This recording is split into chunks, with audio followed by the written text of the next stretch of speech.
Okay, so I got some good news and I got some bad news. The bad news is that Civic right there I was gonna run next year, I'm not gonna run it next year because there's too many problems with it. I gotta mess with the stupid dash, the axles are popping, all that good crap. Too much stuff wrong with it. So instead, I got this Civic to run next year. It's got the the body kit all on it. It's all primered, ready to be painted. It's got good tires on it, but I'm going to put the dim rims on this car. I'm going to paint it. It's got a racing harness in it. Check that out. It's got a little Type E Alpine in it, which is coming out. Got a couple amps sitting in the floorboard. One of them's totally junk. The Jensen up there works. I might run some mids with it for the fun of it. Got a little tack. Pioneer CD player, which works, unlike the other ones, which is a piece of crap. The back seats and everything's all out of it, which is okay, because I had to take them out anyway because I'm going to put sound dampener all on the bottom. So that ain't a bad deal. And I'm going to take my back seat out of my other one and put on it. But got the effects on the back. There's the old one. Got a racing exhaust sitting over there. I'm going to stick on the back of it. Yeah, pull that down, will you?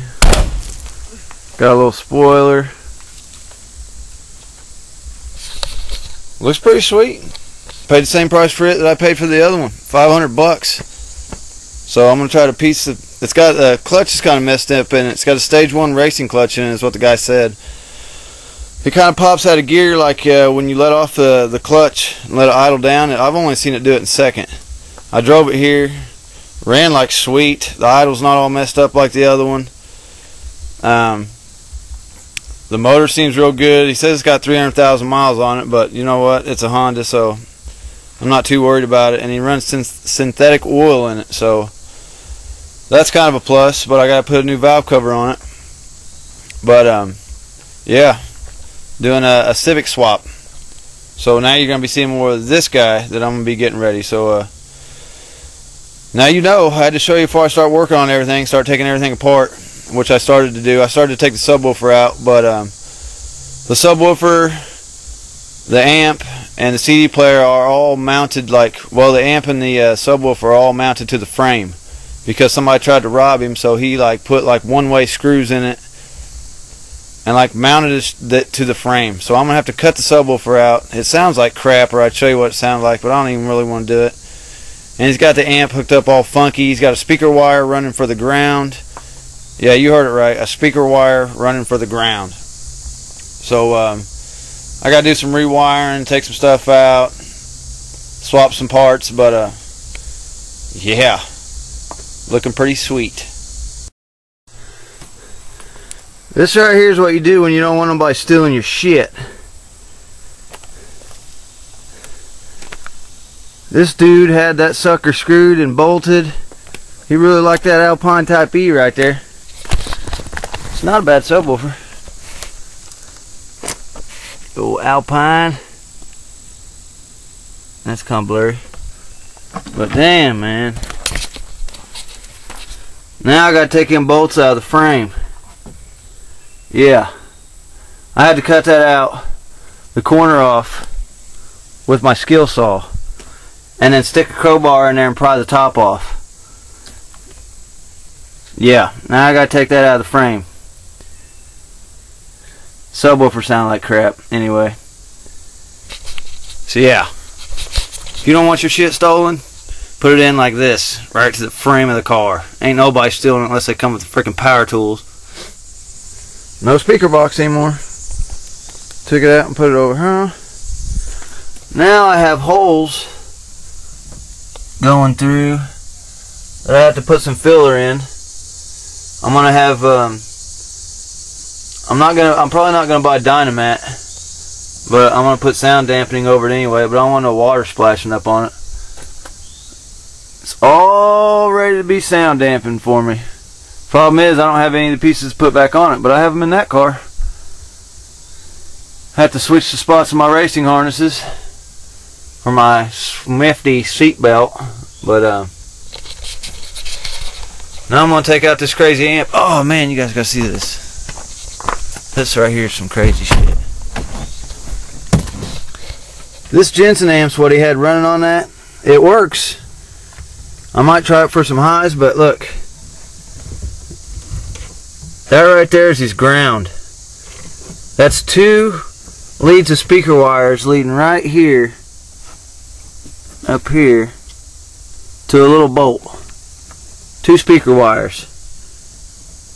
And imagine that, they're burnt. And this little ass power wire, which is probably all this thing can take anyway. And he had that speaker hooked up, well, he had it bridged, which I don't blame him. Sounded like crap though, but that is some crazy grounding right there. It's got to come out. Oh, this is, oh shit. That's what's underneath of it. A junk ass pyramid. And I'm going to have to tap them screws out because he's got it screwed to the floor with one-way screws. He said this amp started doing some crazy stuff, this pyramid, which I can imagine because it's a freaking pyramid. And if you got one, you know, I ain't mad at you because bass is bass and it's better than nothing, but I really wouldn't spend the gas money to go pick one of these up for free. But yeah, gotta take this amp out. It's gotta be rewired. This is crazy. Well, the amp is out. The second piece of crap amp that don't work. Right there is where she was. Check these out. I know they're hard to see the head of that. Those are one-way screws. You can screw them in, but you can't screw them out from the top. So I tried drilling them out with my nifty drill there with this big ass mason bit on it. But these screws are so mean ass that they don't even, you can't even drill them out. So I finally got mad enough to stick my hammer underneath the amp and just pry it out, and it actually popped right out. So yeah, another step done. Oh, also, he had the power wire running through the door like he does these 2 cords. I don't know what these 2 cords are, but don't run stuff through your door. Find a spot and drill through your firewall, because if you do it like that, your door starts rubbing on things like your power wire, which can lead to your plastic coming off, and then your wire comes exposed and then touches metal, and then things go boom. So just some advice, don't run things through your door. Bad deal. But on to the next step. Here's what she looks like. Bare as a bone. No seat, no sub, no nothing in there. And here's what it's going to look like when I do a swap. Well, without my tackle box. Something like that. With the racing harness coming back, of course. Because I ain't putting the seatbelt back in. Yeah.